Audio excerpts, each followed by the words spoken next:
RCB ने Mumbai Indians को final में सीधे प्रवेश से रोका। आरसीबी ने नेट स्काइवर ब्रंट के विकेट का जश्न मनाया। अंतिम 3 में जगह बनाने की दौड़ में न होने के बावजूद गत विजेता रॉयल चैलेंजर्स बेंगलुरु ने शानदार प्रदर्शन करते हुए WPL 2025 से बाहर निकलते हुए मुंबई इंडियंस को सीधे फाइनल में प्रवेश से वंचित कर दिया।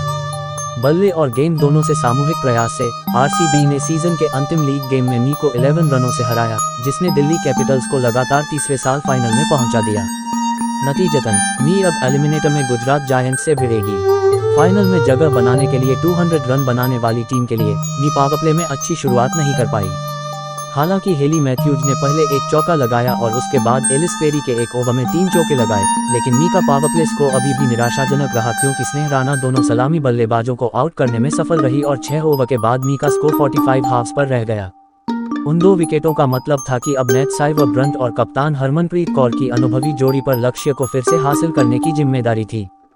दुर्भाग्य से घरेलू टीम के लिए किम गर्थ ने ऐसी किसी भी संभावना को समाप्त कर दिया क्योंकि हरमनप्रीत ने 18 गेंदों में 20 रन बनाकर एक लेग कटर को पीछे की ओर फेंका।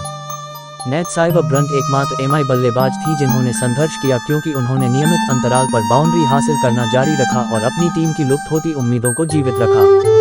हीथर ग्राहम को लगातार 2 गेंदों पर चौका और छक्का लगाने के बाद स्काइवर ब्रंट ने राणा और पेरी को भी आउट किया और इस सीजन में एक और अर्धशतक लगाया, जिससे उनका स्कोर 400 के पार चला गया। ऐसा करने वाली वह WPL इतिहास की पहली खिलाड़ी हैं।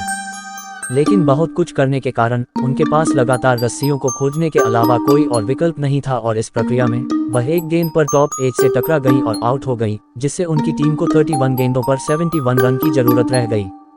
राणा की रात और भी बेहतर हो गई जब उन्होंने यास्तिका भाटिया का विकेट लेकर अपना स्पेल खत्म किया क्योंकि मी अब तेजी से डूब रहा था। इस समय तक आरसीबी के लगातार विकेट गिरने के कारण लक्ष्य का पीछा करना मुश्किल लग रहा था। हालांकि उछल्ले बल्लेबाजों ने भी बाउंड्री लगाई, लेकिन सजीवन सजाना ने आखिरी ओवर में गेंदबाजी करने वाली टीम को थोड़ा डरा दिया, जबकि मी को जीत के लिए 28 रन चाहिए थे। पेरी की शाम की गेंदबाजी में 2 वाइड और 2 छक्के शामिल थे, जिससे स्कोर 3 गेंदों पर 12 रन हो गया। लेकिन ऑस्ट्रेलियाई ऑलराउंडर ने वापसी की और सुनिश्चित किया कि मी अंतिम 3 गेंदों पर अपने स्कोर में कोई इजाफा न करे।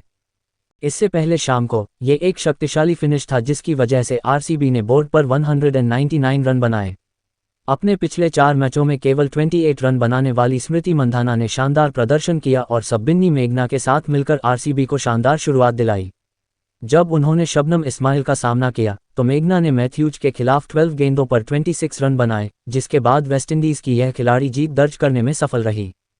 आउट होने के बाद कुछ समय के लिए स्कोरिंग रेट में गिरावट आई, लेकिन मंधाना ने एमिलिया केर के एक ओवर में 2 छक्के और 1 चौका लगाकर अपनी टीम को समय पर बढ़त दिलाई।